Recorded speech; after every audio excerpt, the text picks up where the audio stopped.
Muy buenos días, queridos y adorados estudiantes. Estoy un poco mejor de la gripa, de todas maneras me excuso porque voy a estar tosiendo. Vamos entonces, hoy es la última clase que vamos a ver. Yo soy fanática de las vitaminas y quisiera contagiarlos a todos ustedes que se vuelvan fanáticos de la... Que sí se puede meter eso en el bolsillo. Sí, claro. Fanático de las vitaminas, quisiera que todos ustedes se contagiaran de eso. ¿Por qué? Porque las vitaminas, ustedes saben que son la materia prima, el sustrato para producir coenzimas y cofactores. Las vitaminas se les llaman vitaminas, son aminas que son compuestos nitrogenados que son vitales para la vida. La vida no es posible sin las vitaminas, porque esas vitaminas, entonces, como les digo, es el sustrato, el cofactor, es la materia prima para hacer muchos compuestos que nos ayudan en ese metabolismo. Recordemos que muchas de las actividades enzimáticas son dependientes de las enzimas, pero además de eso son extremadamente baratas, así sean sintéticas, son extremadamente baratas. Si ustedes solo con dar un suplemento alimenticio rico en vitaminas le quitan muchas de las manifestaciones clínicas, incluso en ustedes mismos, los cansancios, las neuropatías que tienen, los calambres, ardores que les dan en las piernas, en los pies, en las articulaciones. Solo con consumir vitaminas desaparecen esas manifestaciones clínicas. Las manifestaciones muchas veces psiquiátricas mejoran con las vitaminas y es muy barato. Pero además porque es que no necesitaríamos el suplemento, sino que con los alimentos la obtendríamos. Ustedes saben, entonces, desafortunadamente no podemos hablar de todas, pero estas tres tienen un papel protagónico en las enfermedades hematológicas, sobre todo que tienen que ver con el eritrocito. Recordemos esto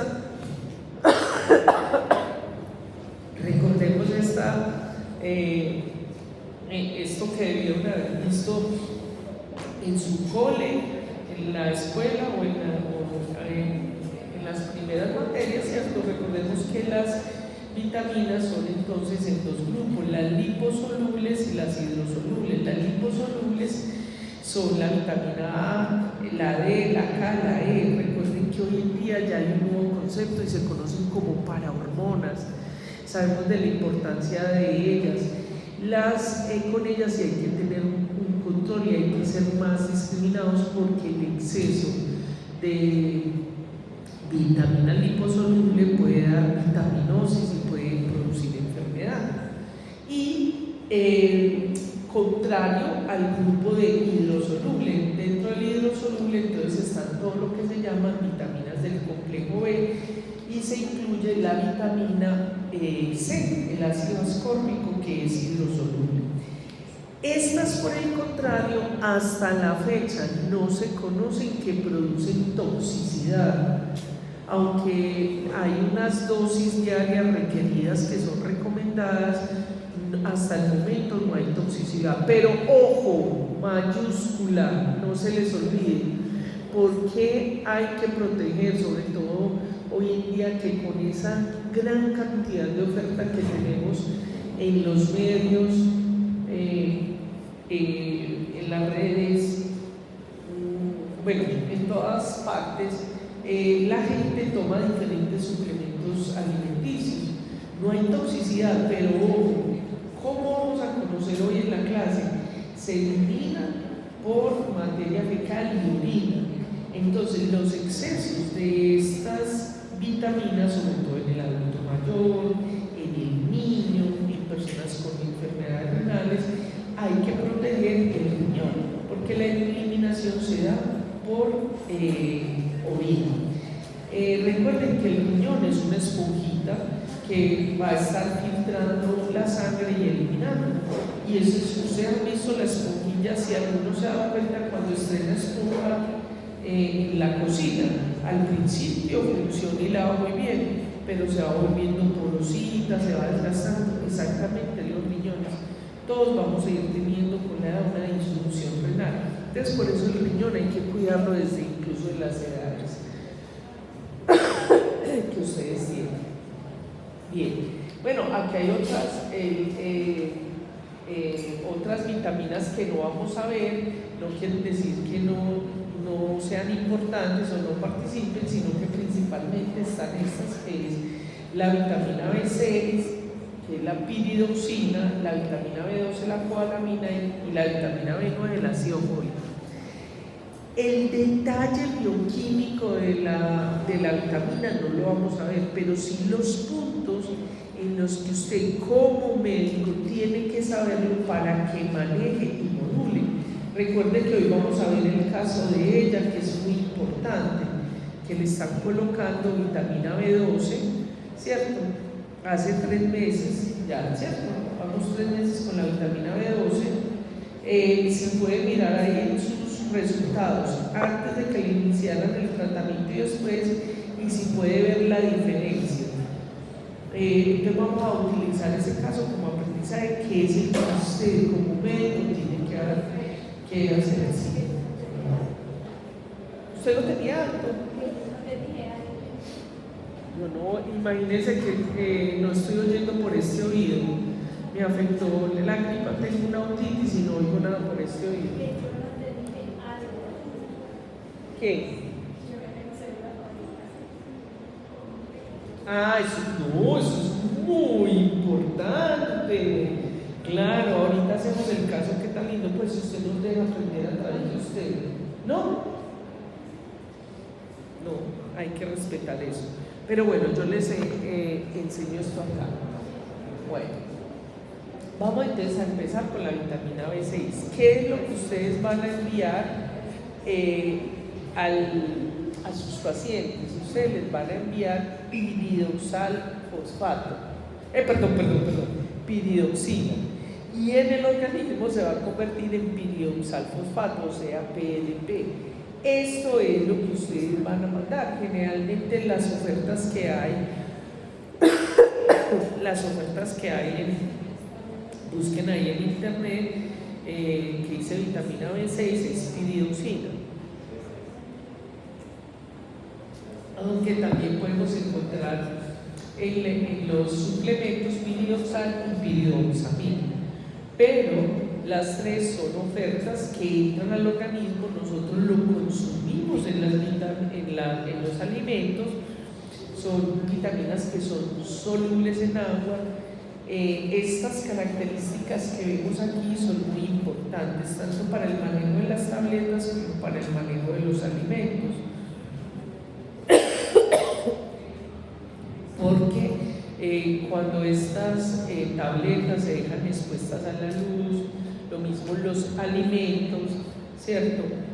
Cuando se cocen demasiado o se ponen en altas temperaturas, se desnaturaliza, se daña el químico y entonces no podemos utilizar esa maquinaria que nosotros tenemos bioquímica para producir el piridoxal fosfato. Entonces, desde el punto de vista bioquímico, hablamos de el PLP. Me disculpan ustedes que aquí atenta, pero es que estoy dando unos datos a la Secretaría de Salud de Medellín, la distrital, entonces estoy pendiente de eso, pero me disculpan.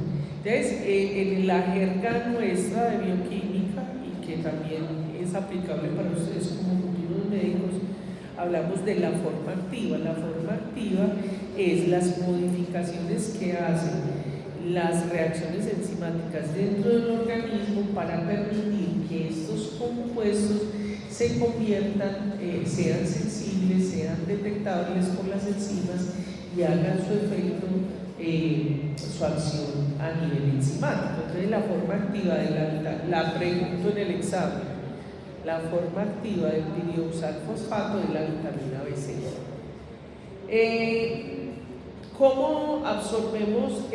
¿Cómo es la absorción de estas vitaminas? Entonces, básicamente llegan al estómago, ¿cierto? Y se van a hacer unas modificaciones con unas fosfatasas en el intestino, y a nivel del yeyuno ¿cierto? Por un transporte activo, entonces la absorbemos. Ya entonces va al hígado, el hígado es el corazón del metabolismo, ahí es donde se dan todas estas reacciones. Y entonces esa coenzima es activada, ¿cierto? Incluso hay otras coenzimas que participan en esta modificación de estas moléculas, como es el flavimononucleótido, y entonces ya lo convierte en su forma activa, que es el PLP. ¿Dónde se almacena la vitamina B6? Se almacena en el hígado. Por eso, cuando consumimos, y por eso les decía que, porque muchas veces nuestros pacientes no van a tener plata para comprar esa carnita magra, de las frutas, verduras, leguminosas, a veces no las absorbemos muy bien.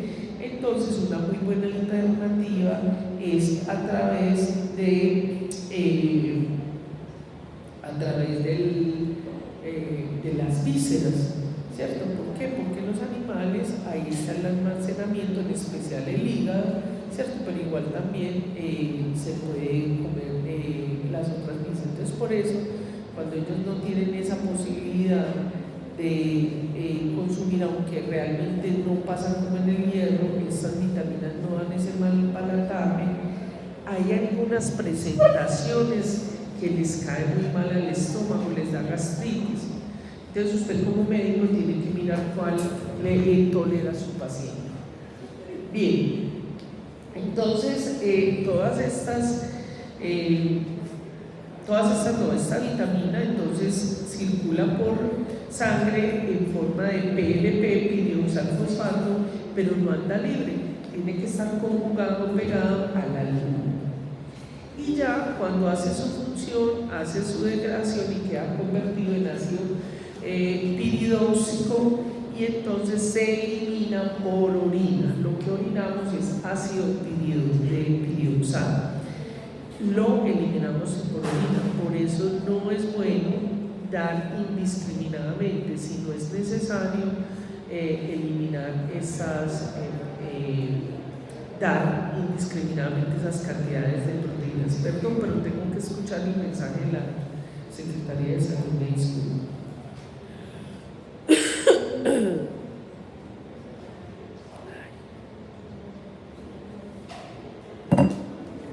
Mientras va bajando. Bueno, entonces miren, esto aquí usted no lo tiene que aprender. Un momento, por favor.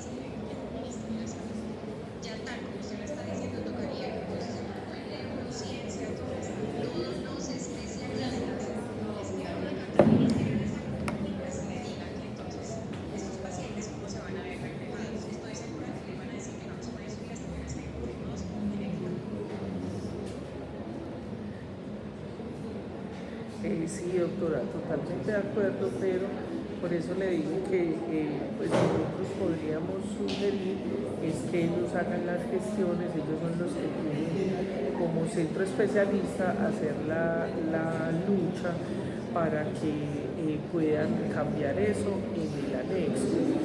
También se puede hablar con algunas de las organizaciones de la población civil. Yo se lo estoy diciendo por experiencia propia, porque casi que no logramos que, por ejemplo, los pacientes de porfiria se acepte que el diagnóstico se hace con prueba cualitativa por determinación de porforinógeno, pero finalmente lo logramos. Lo que pasa es que si hay que hacer las gestiones, por favor, no se vaya a poner brava conmigo ni se moleste por lo que le estoy diciendo. Yo no voy a poner, no quiero perderla a usted por personas ajenas a usted y a mí. Yo, por favor, un abracito.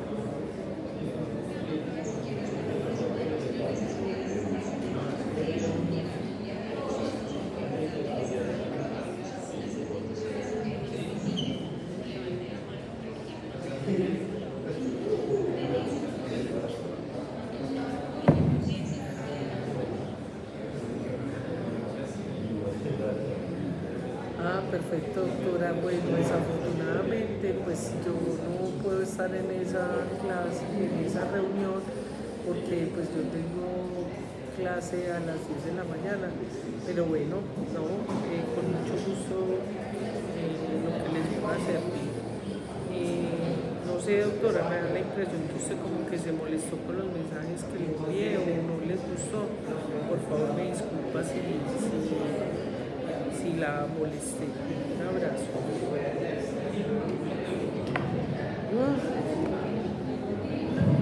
Bueno, entonces eso que ustedes ven aquí es el metabolismo. Ay, todo eso quedó grabado.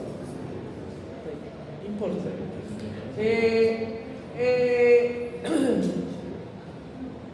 Ese es lo que pasa. Usted no tiene que aprender nada de estas cosas. ¿Qué es lo que usted tiene que entender de acá? De que usted le da a la persona la piridoxina, el piridoxalfosfato, y lo que hace el organismo es colocarle los fosfatos para dejarlos en las formas activas.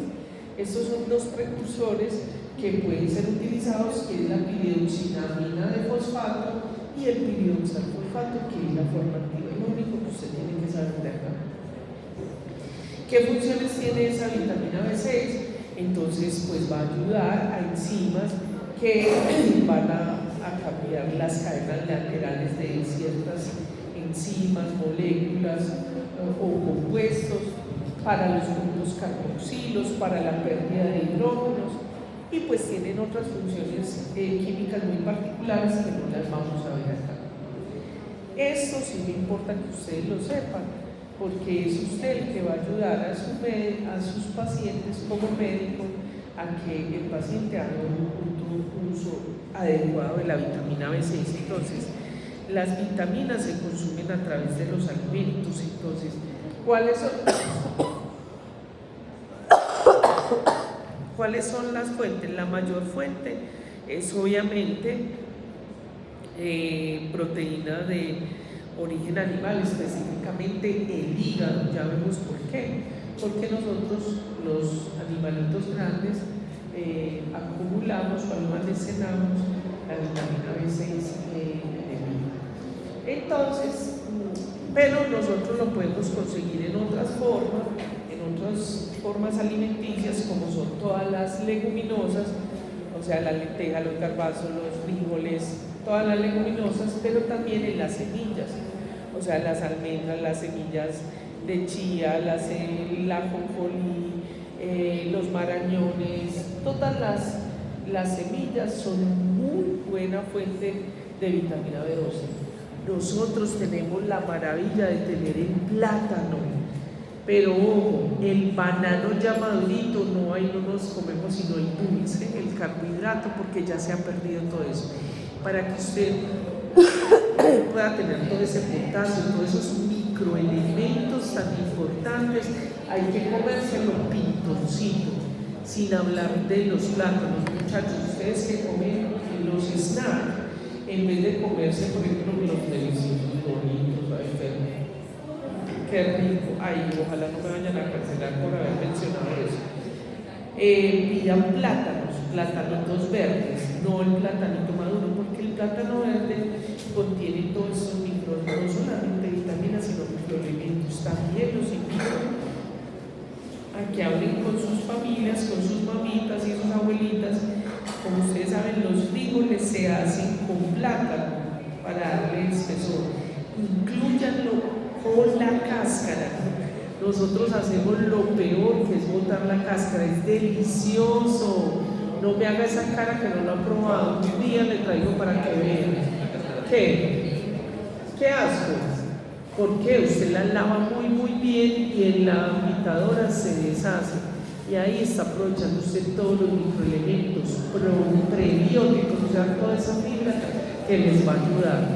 Inténtelo, no le digan no y digan gas, porque ¿qué hacemos nosotros? Botamos toda esa parte verde, lo mismo. Hoy en día en las comidas gourmet, si ustedes le ven el lado que está al lado de los platanitos, en la cáscara, porque ahí lo estamos botando. Ahora, comérsela así sola, cruda, si es con las caritas que están haciendo. También están en todos los alimentos verdes, ¿cierto? Pero esos alimentos verdes tienen que estar muy bien confinados a temperatura y en oscuridad. Hay algunos medicamentos que entonces van a inhibir la absorción de ellos. Estas tablas que les estoy poniendo aquí, usted no tiene que aprender nada de eso, pero estos son los valores o la ración. Tenemos RDR, que es la ración diaria requerida. Esas son terminologías que se utilizan en nutrición, pero que hay que tenerlas. Yo se los dejo simplemente para que lo tengan, pero nada de eso se lo puedo aprender. Ahora, ¿qué sucede cuando hay una deficiencia? Que eso sí es lo que usted va a ver. Cuando hay una deficiencia de vitamina B6. La vitamina B6, uno de los problemas más graves, sobre todo en los niños, es el retraso en el crecimiento, pero no solamente en el crecimiento, sino en el desarrollo, ¿cierto? La falta de vitaminas, en especial estas que estamos mencionando acá, fíjense que casi todas las manifestaciones van a ser parecidas. Un exceso ya dramático de vitamina B2 puede llevar a una anemia hipocrómica. Mírenla acá, esto es hipocromía de los glóbulos rojos. Este tipo de dermatitis que se convierten en la batalla de los dermatólogos, los futuros dermatólogos de esta clase, por favor, antes de empezar a utilizar esteroides y todos los medicamentos que utilicen, evalúen cómo están las vitaminas. Muchas veces es deficiencia invencible y solo con colocarle el medicamento, estas dermatitis seborreicas desaparecen. Lo mismo esas caspas, porque uno es la caspa que es por un hongo y el otro los que son grandes, son descamaciones muy grandes, generalmente es por deficiencia de vitaminas. Está entonces la glositis, que es inflamación de la lengua en fresa, estas dos, pero además ya más avanzado de esta anemia que tiene, van a tener depresión, puede llevar incluso a convulsiones y secundario a eso una deficiencia de niacina. ¿Cuándo usted puede indicar este suplemento? En los síndromes depresivos, en síndromes premenstruales, corea de Huntington, cuando hay crisis convulsivas del recién nacido. ¿Y por qué eso? Porque sobre todo cuando hay enfermedades que son de los errores innatos del metabolismo, algunas de las enzimas van a estar deficientes. Entonces lo que se hace es que se le coloca complemento, y ese complemento es exceso o megadosis de vitamina para que las pocas moléculas que hay buenas o las que están medio dañadas tengan suficientemente coenzima para funcionar. Los polineuróticos, en el etilismo agudo, es decir, en los alcohólicos, ¿cierto? Por dos razones. Uno, porque ellos no consumen alimentos, pero además porque van degradando el hígado, van desarrollando una enfermedad hepática. Pero eso no solamente está para las personas que tienen un compromiso hepático con el alcohol, sino por ejemplo en pacientes con tratamientos para neoplasias, hepatocarcinomas, para enfermedades producidas por virus como el citomegalovirus, etc. Y se ha visto como les decía ahorita, que a veces nos arden las piernas, los pies, es decir, esas neuropatías periféricas, por ejemplo, los diabéticos, funcionan muy bien las megadosis. Bueno, aquí les dejo yo cómo es que este piridoxalfosfato interactúa con otras coenzimas como la vitamina B2, que viene del mononucleótido, la vitamina B3, niacina, nicotinamida-dinucleótido, y como por ejemplo en el metabolismo de aminoácidos, por ejemplo, que son, recuerden que los aminoácidos tenemos unos que son esenciales, Entonces a veces podemos tener el consumo de los alimentos que tienen esos aminoácidos esenciales, pero si tenemos una deficiencia de vitamina, pues entonces no vamos a poder tener la vitamina final, como es por ejemplo la niacina, es decir, que la misma vitamina, el fosfato, nos sirve para obtener otras vitaminas.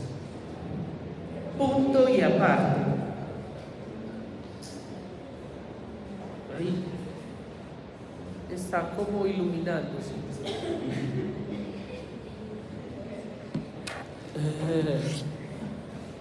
Bueno, vamos a ver ahora la vitamina B9 o ácido fólico. Por favor, aquí tenemos que tener en cuenta que ver la vitamina B9 y la vitamina B12 casi que hay que verla concomitantemente. Desafortunadamente no puedo tener dos pantallas para darlo al mismo tiempo, porque vamos a ver cómo se relaciona.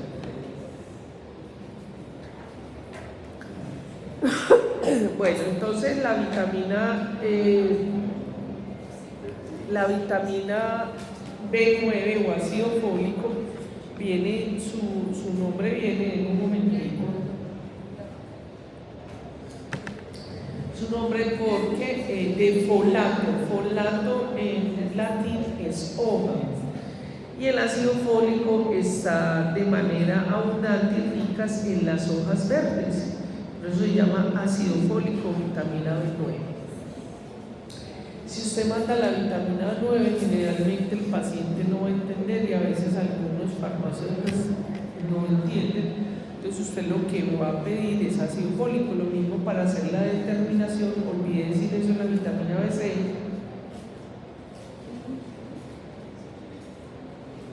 Que es cuando hay mucha resistencia en nuestro sistema de salud para pedir la cuantificación de vitaminas. Por favor, vamos a hacer resistencia como solicitándola. Lo que pasa es que muchas veces a ustedes les dicen que si solicitan muchos exámenes, entonces los echan del trabajo, pero hay que hacer una resistencia de eso, porque realmente eso le puede ayudar mucho. Lo que medianamente piden dejan pedir es el ácido fólico, la vitamina B9 y la vitamina B12 o alamina. Sin embargo, como les digo yo a todos ustedes, y cuando doy las conferencias, nosotros invertimos grandes dineros en estos aparatos, en ropas, en todas estas cosas que la verdad no necesitamos, o sea, necesitamos para estar dentro del sistema, perdón, pero no las, estoy cambiando de voz, pero realmente nunca invertimos en nuestra salud. Entonces a veces hacer esa inversioncita en mandarnos particularmente a medir las vitaminas es importante. Eso no hay que hacerlo sino una vez al año, es suficiente, con excepción de las personas que tengan algunos antecedentes crónicos o patologías donde haya que hacer un control. Entonces el ácido fólico, ¿cierto? No se tiene que aprender la estructura química, pero se la quiero mostrar para que vean lo importante de esto. Mire que realmente, y porque nosotros el ácido fólico, nosotros no consumimos esto de manera monomérica. Mono es uno, mérica unidad. Nosotros nos consumimos se llaman poliglutamatos, o sea, grandes cadenas de esto, y nosotros lo adecuamos para poderlo convertir en ácido fólico. Entonces, esta es una molécula que está compuesta de glutamato, ácido P aminobenzoico, o sea, el PABA, y la 6-metilpterina. Todo esto, toda esta estructura, la necesitamos para nosotros poder convertir los diferentes metabolitos que se dan dentro del sistema y que hacen toda la función, porque aquí no solamente sirven como coenzimas, sino que van a servir para la producción de compuestos como los nucleótidos. Y es aquí entonces, fíjese que eso no se lo tiene que aprender, pero para que usted sepa. En esta molécula que tiene que es todo el ácido fólico, fíjense que entre estos dos nitrógenos hay un radical, y en ese radical entonces pues vamos a tener diferentes compuestos, como por ejemplo el 5-metil, el 5-formil, el 5-formimino, el 5-10-metil, el 5-10-metileno, el 5-10-formil. Ahorita lo vemos de una manera más afable. Usted tiene que aprender todo esto, no se lo tiene que aprender, pero usted tiene que saber que eso sí está pasando. ¿Cierto? También tenemos otros radicales, como el radical 2 y el radical 3. ¿Cierto? Eso es lo que permite entonces que la molécula pueda ser activa o no. Y aquí, en esta presentación, vamos a ver más adelante uno de los radicales que tiene articulación con la vitamina B12, que es el radical 3, donde vamos a tener el tetrahidrofolato y el dihidrofolato. Lo pregunto en el examen. Aquí está este cuadrito. Es de la ay, un momento, por favor. Ay, madre.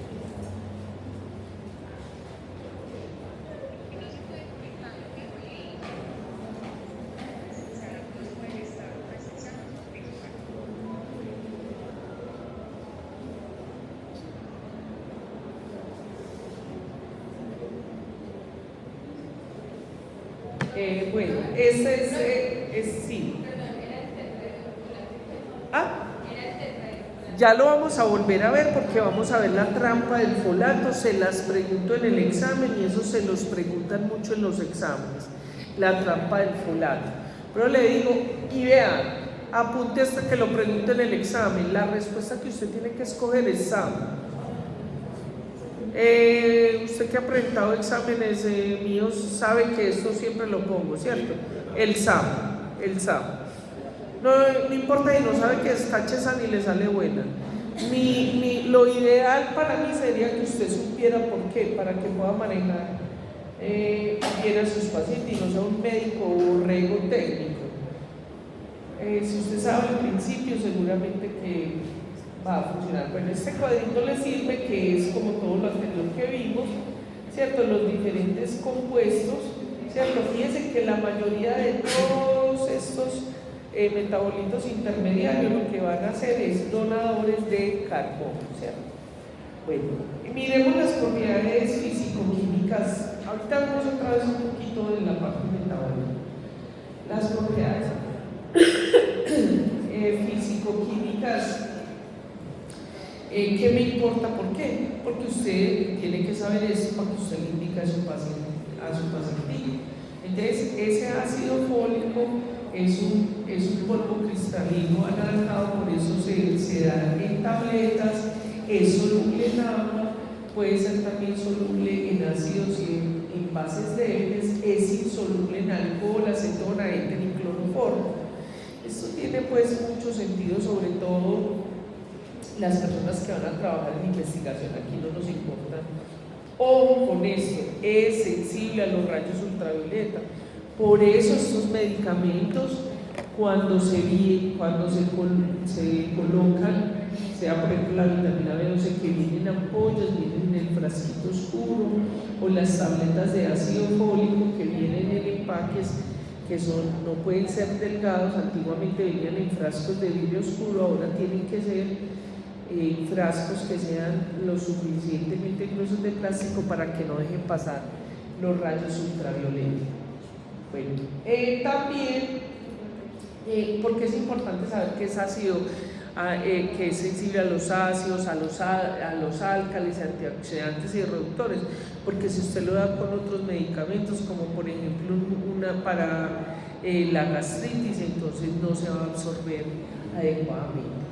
Este tetrahidrofolato y hidrofolato son muy sensibles al aire, ¿cierto? Bien, ¿dónde están esta vitamina B12? En casi todos los alimentos. Como nosotros lo guardamos, lo almacenamos en el hígado, la mayor fuente de vitamina B9 es el hígado. ¿Cuánto dura en una persona que esté desnutrida, que esté por allá perdida en la selva, en una misión? Dura más o menos, dependiendo los depósitos que tengan, dura más o menos entre 4 y 6 meses esos depósitos, pero esos depósitos se acaban. Ahí es cuando se empiezan a dar todas esas manifestaciones que ven. Pero recuerden que se llama ácido fólico porque está en los folatos. Todo lo que tiene hojas tiene grandes contenidos de ácido fólico, con una problemática: nosotros no lo absorbemos bien de las verduras. La que absorbemos bien es de la fuente animal. Recuerden que lo que nosotros consumimos son los poliglutamatos, pero también están en las leguminosas, están en por ejemplo, en todos los cereales, en todo este tipo de granitos que son tan especiales. Una de las mayores fuentes, no solamente de vitamina B9, también tiene vitamina B6, vitamina E, tiene el aguacate. El aguacate es un alimento muy completo. Bueno, ¿cuál es la dificultad con la vitamina B9? ¿Y por qué muchos de ustedes que están acá tienen deficiencia de vitamina B9 o podemos tener? Porque nosotros nos comemos estas verduras después de que le ponen una sopa que hierve, o los voltean, y resulta que primero son sensibles a la luz, son sensibles a las altas temperaturas, a los álcalis. Entonces cuando les echamos salsas o cuando le echamos ácido balsámico, vinagre balsámico, pues o sea, ácido acético, todo este tipo de cosas disminuyen la posibilidad de nosotros obtener lo que una buena fuente de vitamina B9. Fíjense que cuando se colocan estas verduras en agua a cocción, se pierde el 50%. Por eso lo mejor sería ponerlas al vapor entre 8 y 10 minutos. Eso va a depender pues de lo eficiente que usted tenga. Pero incluso si usted lo deja indiscriminadamente al vapor o cuando los frita, se pierde el 90% de la vitamina B9, y cuando se deja más de 8 minutos hirviendo, o sea, cuando está haciendo burbujas, se pierde hasta el 70%. En conclusión, fíjense que nosotros lo que nos comemos es el bagazo. Por eso muchas veces, a pesar de que consumimos frutas, verduras, entonces tenemos deficiencia de estas vitaminas. Por eso los animalitos no tienen esas deficiencias, porque ellos todos se lo comen casi que crudo. Bueno, entonces, ¿cómo es esa biodisponibilidad? Después de que ha tenido los procesos, pues nosotros nos comemos los monoglutamatos, porque nosotros, la mayoría de lo que vienen en estos alimentos son los poliglutamatos que tienen que ser hidrolizados. Bueno, entonces nosotros consumimos las vitaminas en la dieta, en este caso el ácido fólico, o sea, los poliglutamatos, los consumimos en la dieta, y en el intestino es donde los convertimos en monoglutamato. Les voy a explicar esta gráfica, la pregunto en el examen. Entonces, nosotros consumimos en la dieta, en el intestino se tiene que modificar. Cabe resaltar que también tenemos bacterias que nos ayudan a convertir esos poliglutamatos en monoglutamatos.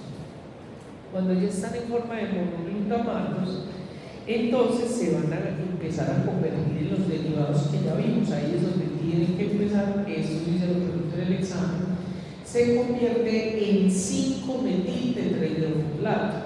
Es decir, que el ácido fólico va a tener un grupo metil que va a ser muy importante, ahorita vemos cómo, y ya una vez está en esta forma, en este intermediario que es el 5-metil-tetrahidrofolato, entonces ya va a la circulación, puede andar a la circulación circulación y puede ir a los otros tejidos o células, como por ejemplo el cerebro, ¿cierto?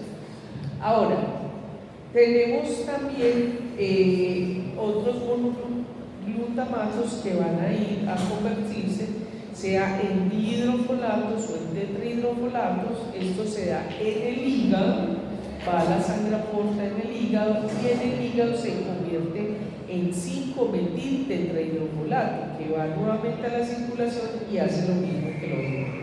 Tienen que saber ustedes o se lo preguntan en el examen. Nosotros tenemos aproximadamente entre 2.7 y 15.6 microgramos por gramo en el hígado, ¿cierto? También tenemos en el cerebro, en el líquido cefalorraquídeo, pero cuando comimos sesos, ¿no? Somos una cultura que no comemos sesos, pero hay otras culturas que comen sesos de animales, y bueno, los que chupamos tuétano, ¿cierto? Algo nos comemos ahí.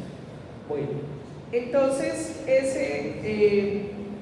importante de este ácido fólico es que también tenemos que tener cuidado porque el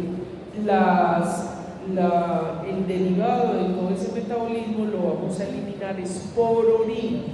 Por eso es el problema de las megadosis. Por eso, si un paciente no tiene necesidad de esas megadosis, tener mucho cuidado en los niños y en los adultos mayores. Ya vimos entonces que se acumula el almacenamiento es en el hígado en forma de poliglutamatos.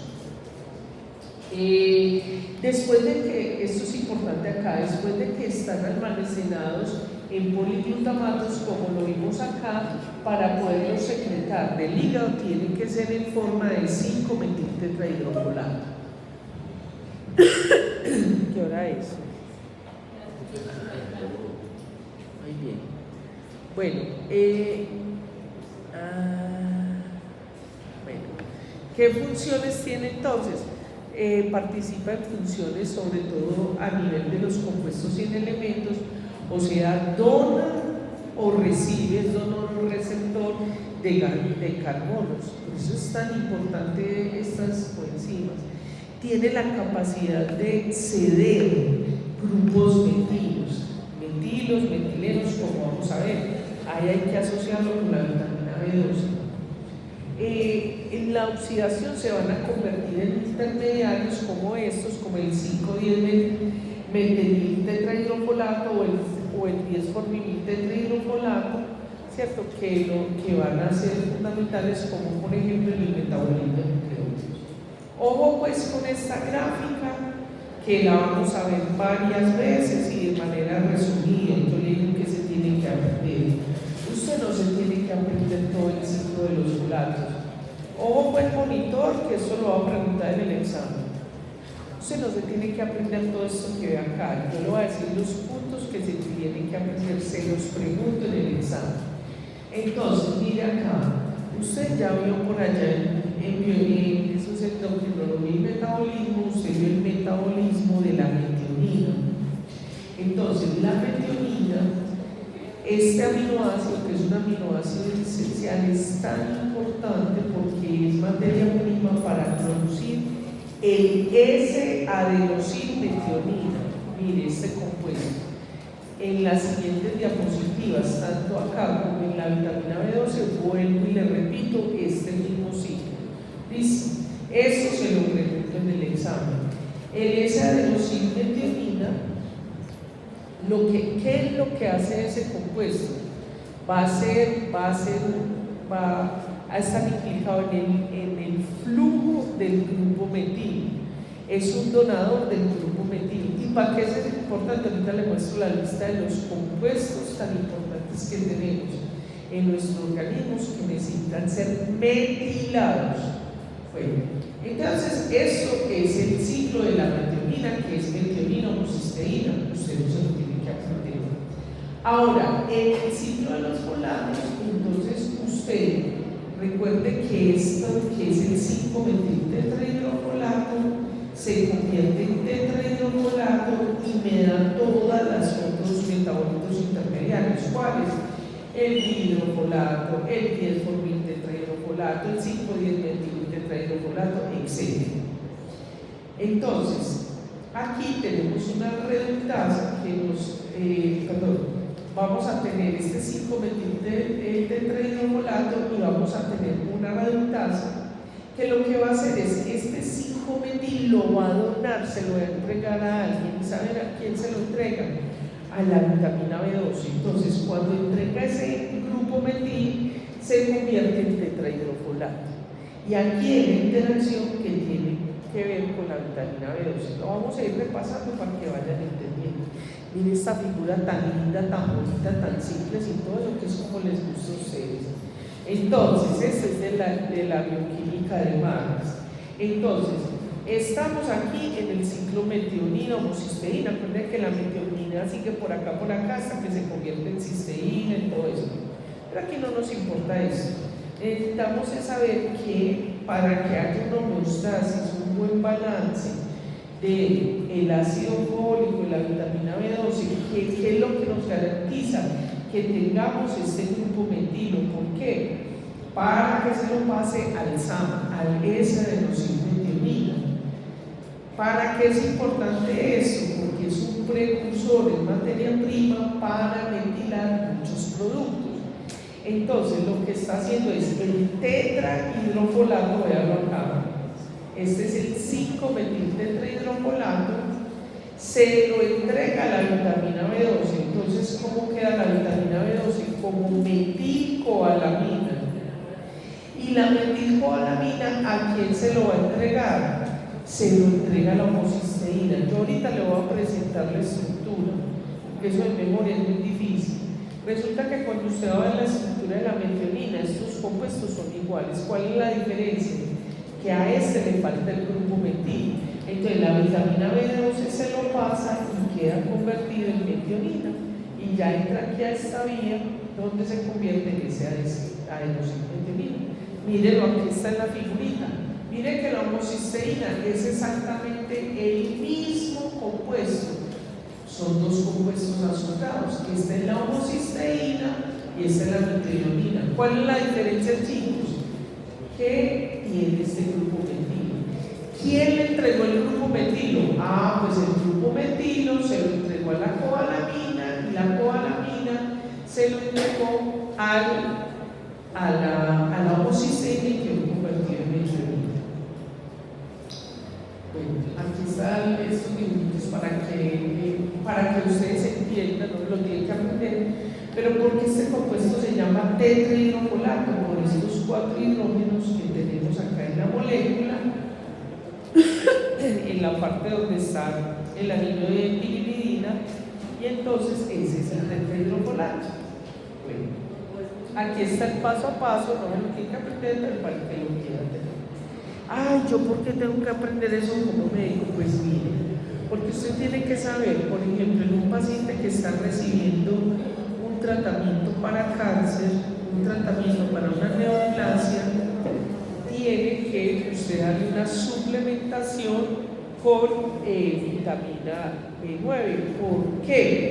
Porque resulta, por ejemplo, en este compuesto de acá, ¿cierto? El metotrexato, que es un compuesto, es un fármaco que se utiliza para las neoplasias, aunque también están para otros tratamientos.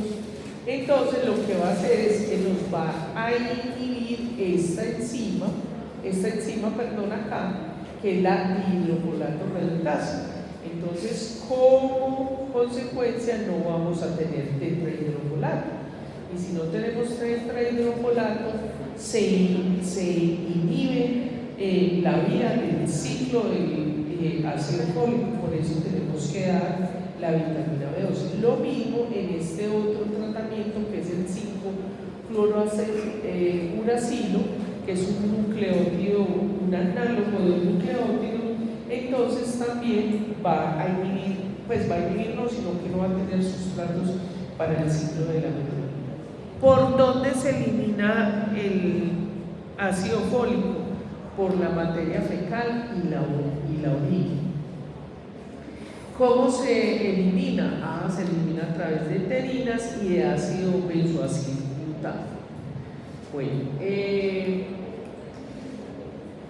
aquí les dejo estos tipsitos para que ustedes estudien sus diferentes gráficas, para que ustedes miren en qué está implicado los diferentes metabolitos que tenemos en el ciclo del ácido fólico. Aquí les voy a exponer esto, que es uno de los polimorfismos más abundantes o variantes genéticas más abundantes en el mundo, que es esto está asociado con la vitamina B12 para que lo tengan en cuenta. Es una deficiencia de la metiltetrahidrofolato reductasa. Ahorita la vemos en otras grafiquitas.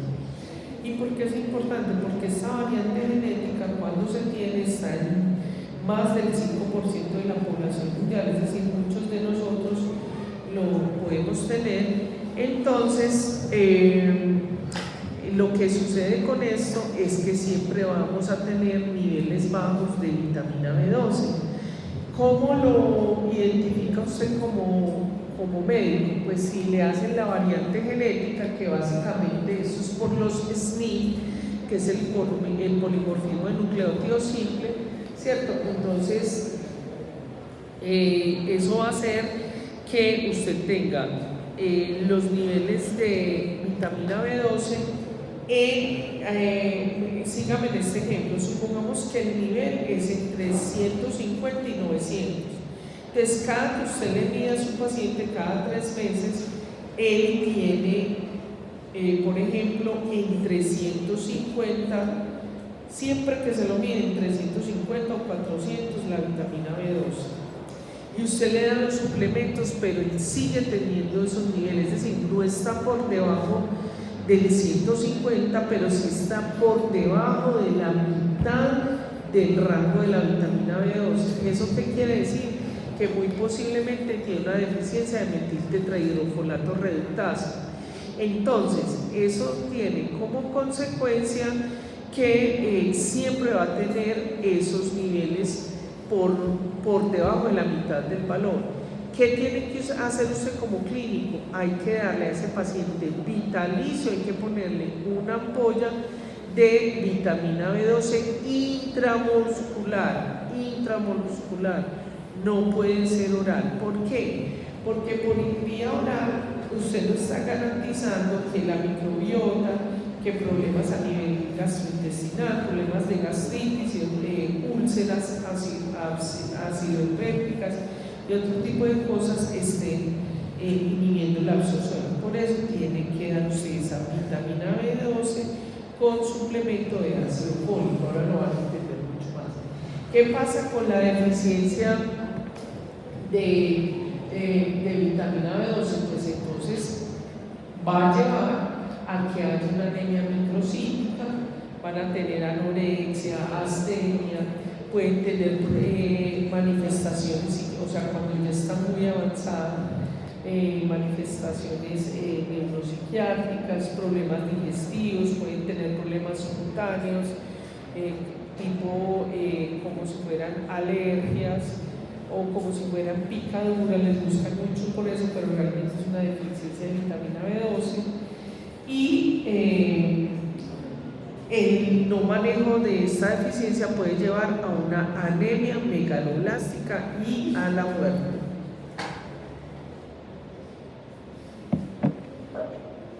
Bueno, esos depósitos, como vimos, esos depósitos, depende de los depósitos que ustedes tengan, van a estar más o menos entre 4 y 6 meses. Pero si usted no tiene ingesta por cualquiera de las razones de ácido fólico, a los 4 meses usted va a empezar a presentar todas estas manifestaciones. Hay otro tipo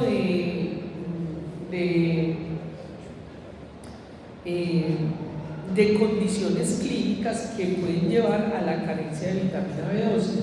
Por ejemplo, las embarazadas, afortunadamente nosotros dentro de nuestro protocolo ya tenemos la administración de ácido fólico y vitamina B12. Recordemos que la deficiencia de vitamina B9 puede llevar, lo pregunto en el examen, a lo que se conoce como la espina bífida por deficiencia deficiencia de vitamina B9 durante el embarazo. También en las edades avanzadas, porque obviamente ya tienen problemas a nivel de expresión de enzimas o problemas gastrointestinales que no les permiten absorber la vitamina B9. No voy a explicar el detalle porque ya lo hice en las otras vitaminas, en lo que tiene que ver con problemas intestinales y crónicos. Ya vimos en el cáncer por qué, ¿cierto? Por algunas enzimas que están interactuando con el ciclo de la vitamina B12. La deficiencia de vitamina B12 lleva a la trampa del folato, que hace que haya una deficiencia de vitamina de ácido fólico. Más que de ácido fólico es en los intermediarios, como lo vamos a ver ahora. Las interacciones medicamentosas y los errores natos del medicamento. Aquí les dejo esto, que es cómo se va dando esa carencia de vitamina B9. No voy a preguntar nada de eso, pero es información que les va a ayudar mucho a ustedes en su clínica. Lo mismo las dosis diarias requeridas o raciones diarias requeridas. ¿Cómo lo puede medir usted? Afortunadamente, nosotros lo tenemos, se puede medir a nivel de suelo o de eritrocitos.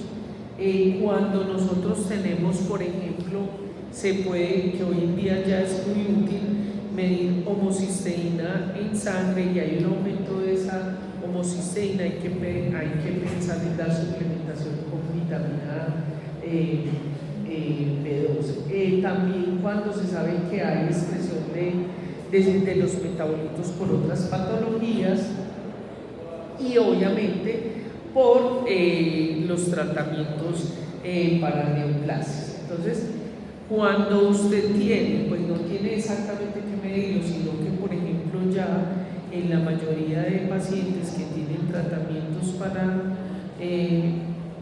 carcinomas, les dan en su protocolo ácido fólico. Pero si usted llega a tener un paciente, como muchos que me llegan a mí, que les están haciendo su tratamiento, pero no les dan vitamina B12, también hay que darles otros suplementos en vitamina C, calcio. Bueno, eso ya pues hay que, usted lo ve con sus colegas. ¿Dónde están las fuentes? Fíjese que estas fuentes no solamente están para el ácido fólico, y por eso le pongo los dos, tanto para la vitamina B12 como para la vitamina B6.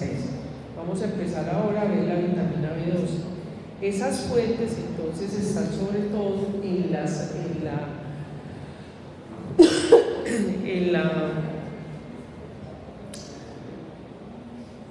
la carne magra, en las proteínas de origen animal, sobre todo en las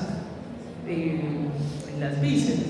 Ahora, nosotros podemos tener fuentes de otros alimentos. Nosotros no podemos producir vitamina B12.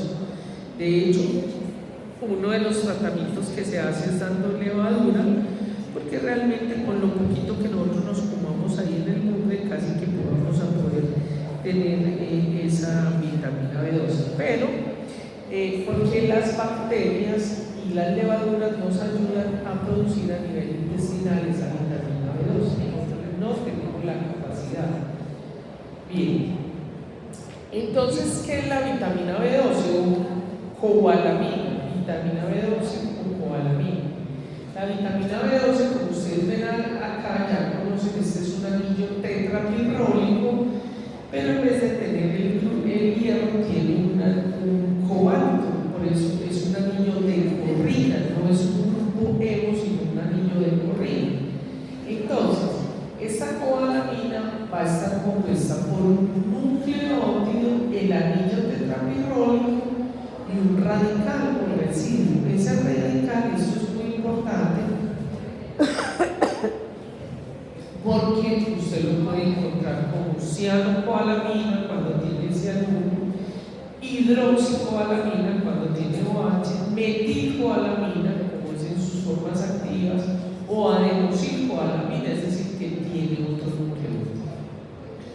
La forma activa, obviamente, va a ser en forma de cianocobalamina, que es como usted la va a recomendar a sus pacientes, que es lo que nos inyectan, y la hidroxicobalamina. Entre las propiedades físico-químicas de este compuesto, es un compuesto que es muy fotosensible, la luz solar destruye la vitamina B12, es muy poco estable a ácidos, a álcalis, a agentes reductores. Es un polvo cristalino rojo, por eso cuando usted se lo mira, ¿cierto? Usted la ve como rojita, por ese anillo tetrapirrólico. Es poco soluble en agua y es soluble en alcohol, por eso cuando le ponen a uno esa vitamina B12 lo mancan y le duele a uno tanto. Bien. Las fuentes alimenticias, como les hablaba, entonces son producidas por microorganismos, ¿cierto? Los honguitos y las levaduras son las que van a producir esa vitamina B12. Sin embargo, como hay reservas, entonces son muy buena fuente los hígados, los riñones y los sesos, la yema de huevo, almejas, es decir, todo lo que son mariscos, algunos pescados, sobre todo lo que se llaman pescados azules, sardinas, salmón, son buena fuente de ácido fólico, el hígado de pollo, y contienen, pero no tan alta, ¿cierto? La carne normalmente, el huevo ya cuando está cocido, pues totalmente puro, los lácteos, las leguminosas y el atún no tienen tanto. Ojo con eso. Resulta que, ¿cuál es el problema de los lácteos? La leche como tal contiene la vitamina B12, pero el consumo que nosotros hacemos es un proceso, nosotros consumimos una leche no de la mama, como se hacía antiguamente, y de hecho pues incluso las abuelitas después de que ordeñaban, era poco probable que se la tomaran tal como salía de la mama de la vaquita. Entonces se hace el proceso de pasteurización. El proceso de pasteurización, ustedes saben que lo colocan 2 o 3 segundos a 85 grados centígrados, entonces ahí ya se pierde y solo queda el 7% de la vitamina B12. Cuando usted lo pone a hervir entre 2 y 5 queda el 30%. Cuando fíjese que hay una leche en las ofertas de los mercados, hay uno que dice pasteurizado y otro que dice esterilizado, sobre todo los que vienen en Tetra Pak. A esto nos han colocado 13 minutos entre 119 y 120 grados, entonces se pierde el 77% de la vitamina B12. Y cuando lo dejamos hirviendo más de 80 minutos se pierde hasta el 70%. Entonces, ojo aquí con esto, también lo pregunto en el examen. Resulta que entonces usted consume la vitamina B12. Cuando llega al estómago, entonces nosotros tenemos 2 células, las células de la mucosa y las células parietales. Entonces, resulta que ya vimos que la vitamina B12 son sensibles a los ácidos. Entonces nosotros necesitamos proteger esa cianocobalamina, esa denilcobalamina, esa vitamina B12 de los ácidos del estómago. Entonces, ahí está el factor intrínseco. ¿Sí? Ahorita les voy a mostrar otra. Volvemos y repasamos esto acá, que tengo otras noticos que se deben ver. Entonces ya con ese factor intrínseco protegido, ya se va hasta el yeyuno, quitamos ese factor intrínseco y le vamos a colocar otra proteína para poder ya finalmente en el yeyuno terminarla de procesar para que pueda ser absorbida en el intestino. Y para poderse absorber en el intestino necesitamos otra proteína que es la transcobalamina. Ya vamos a ver eso en detalle. Recordemos que el almacenamiento es en el hígado y la excreción se hace por la orina y la orina y las heces. Miremos acá, esta foto me gusta mucho, yo ya no me acuerdo de dónde la saqué. Ah, mentira, sí, es en el libro de Matthews, que ya vino en color, una nueva edición. Entonces, usted la consume en la vieja.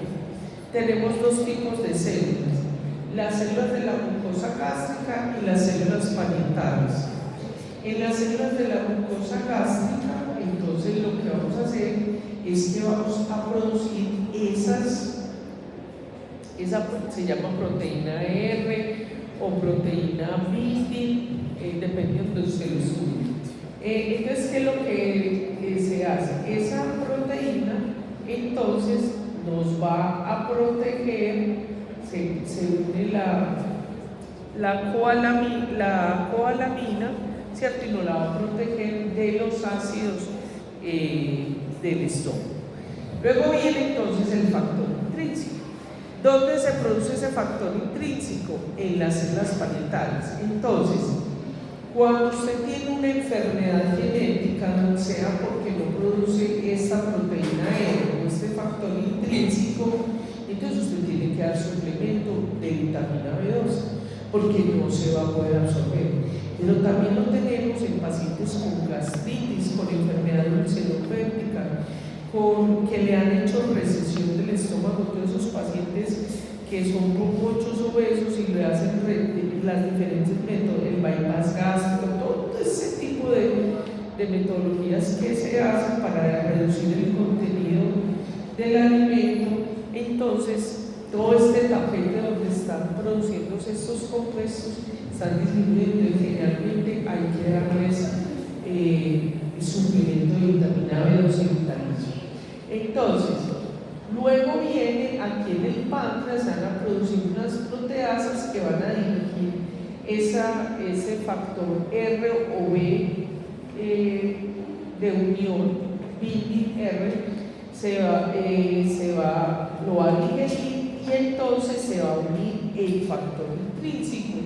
Ese factor intrínseco es el que va a ser reconocido por la transcoalamina, que va a estar acá. Ya la transcoalamina une la vitamina B12, la mete dentro no la lleva hasta la sangre porta y ahí ya la lleva al intestino donde es metabolizada. Aquí lo vemos pues, este es otro dibujo, cómo nos muestra cómo se hace ese inclusión. Entonces, la transcoalamina entra a las células al hepatocito. Los lisosomas lo que hacen es que nos digieren esa transcoalamina, nos libera aquí este hidroxicobalamina y ya hace sus diferentes metabolitos. Ojo, aquí está la pregunta del examen. ¿Por qué es tan importante? Una de las razones, porque también funciona en otras partes, pero como modulador de ese flujo del grupo metilo es por la producción del SAM, el S-adenosilmetionina. ¿Por qué? Porque nosotros tenemos una cantidad de compuestos como la epinefrina, la creatinina, los nucleótidos metilados, la fosfatilcolina, la melatonina. Para que estos compuestos se hagan necesitan estar metilados. ¿Y quién les va a entregar ese grupo metilo? El SAM, el S-adenosilmetionina. Entonces recordemos, aquí está la figurita anterior, el ácido fólico le entrega el grupo metilo a la vitamina B12 y la vitamina B12 se lo entrega a la metionina. La metionina, que es el aminoácido metilado, el aminoácido azufrado, entonces es el que se convierte en esa adenosilmetionina. Se lo pregunto en el examen. Mírelo, aquí está, este también es de Matthews, ¿cierto? Mire la homocisteína, recibe el grupo metilo, véalo acá. ¿Y cómo hace para recibirlo? Porque hay una enzima que se llama la metionina sintasa, yo me la pregunto en el examen. ¿Y de dónde va a recibir ese grupo metilo?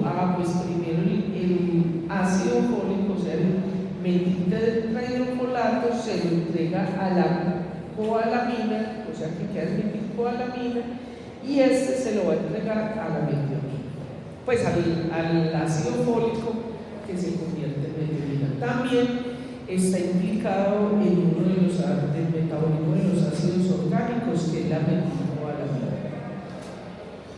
Entonces las funciones de esa vitamina B12 están relacionadas en esa homeostasis del metabolismo del ácido fólico, porque es el que nos va a ayudar en ese ciclo, a esa regeneración de convertirlo en metil tetrahidrofolato, folato, hidrohidrolato. Si hay una deficiencia de eso, ocurre la trampa del folato.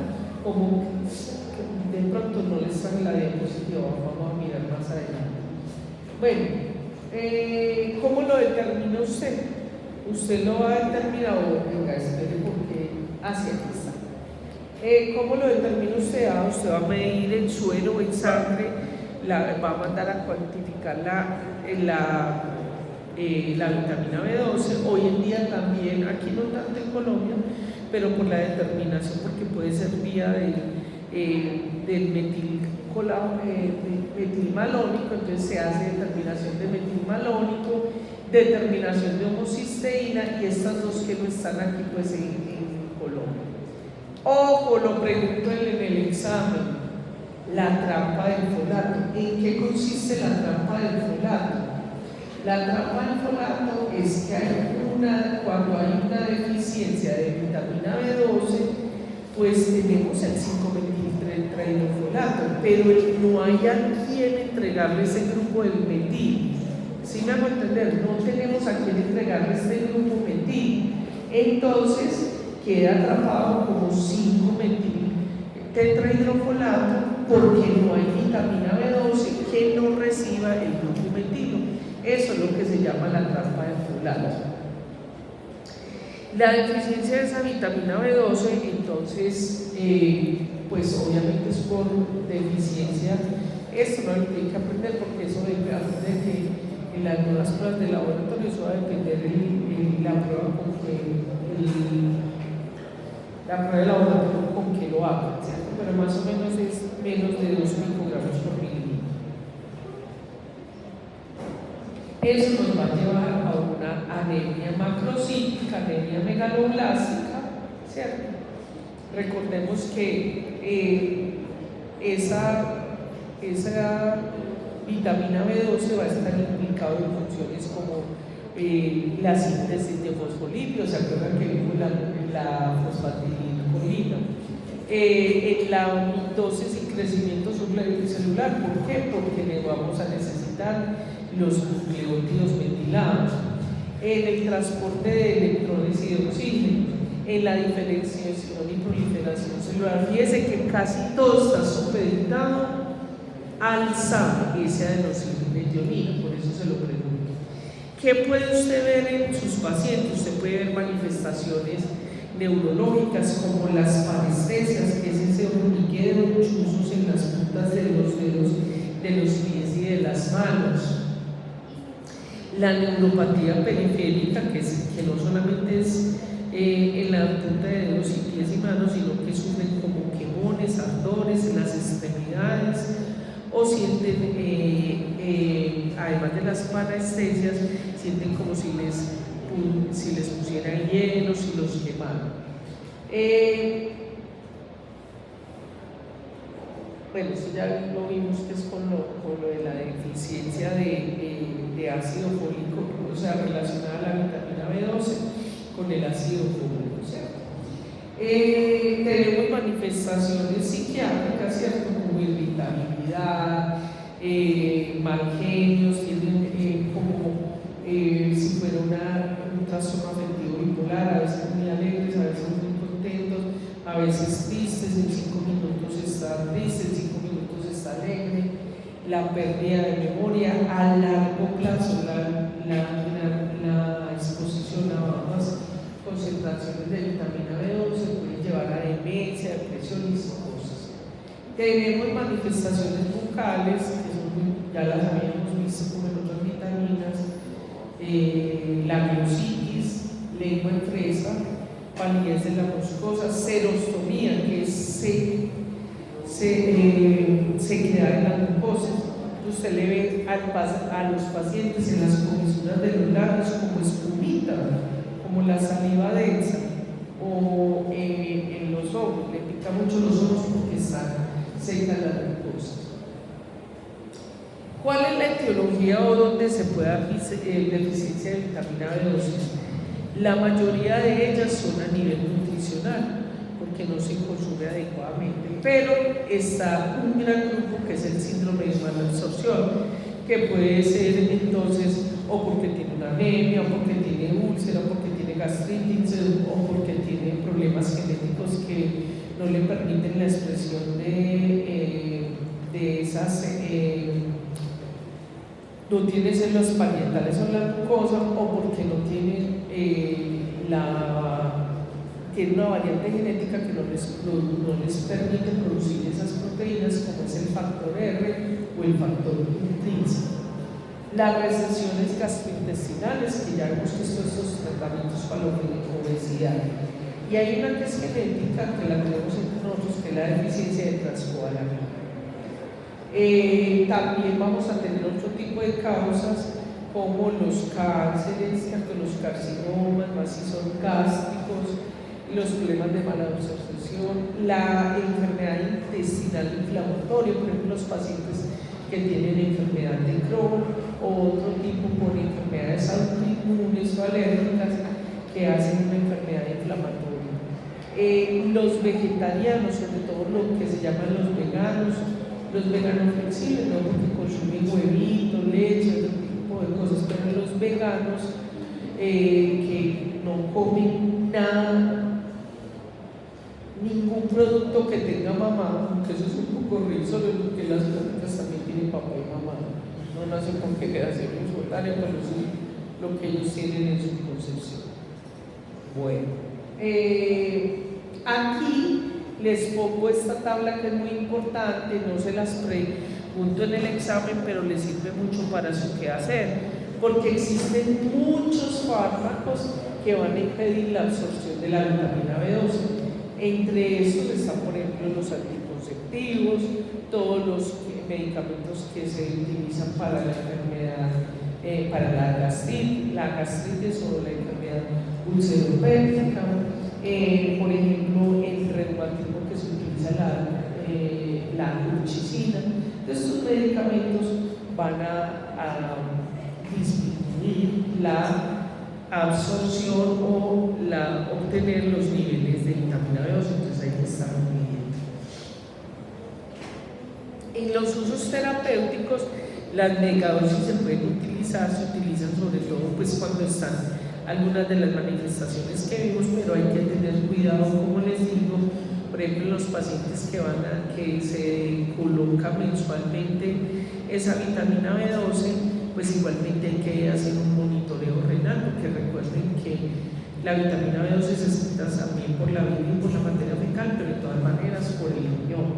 Yo he tenido pacientes adultos mayores, cuando les pido la vitamina B12 están eliminando, se les encuentra 5.000 miligramos por decilitro, eso es un exceso impresionante. ¿Qué está haciendo eso? Está dañando ese riñón. Listo. También pues hay algunos conceptos que son populares, no hay estudios científicos que lo demuestren, que disminuye el cansancio, o sea, como tipo placebo, es decir, y que mejore el crecimiento. Es decir, claramente si usted no tiene estas vitaminas va a estar fatigado, no va a crecer adecuadamente, pero de que usted profilácticamente lo tome, pues hasta el momento la ciencia no lo ha dicho. Entre los usos terapéuticos también hay que tenerlo en cuenta, obviamente, cuando hay una anemia megaloblástica, no importa el origen, ¿cierto? Cuando tenemos deficiencia de ácido fólico hay que darlo con la vitamina B12. Cuando hay toxicidad o cuando se hacen tratamientos con neoplásicos, y recuerden que esto está dentro del esquema gestacional, o sea, vitamina B12 con ácido fólico.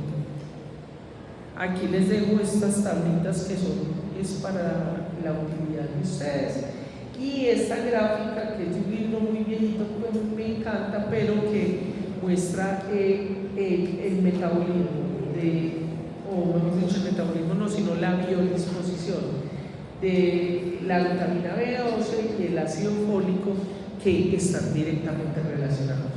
Muchas gracias, mucha suerte, espero que sean muy buenos leer. Chao chicos, chao.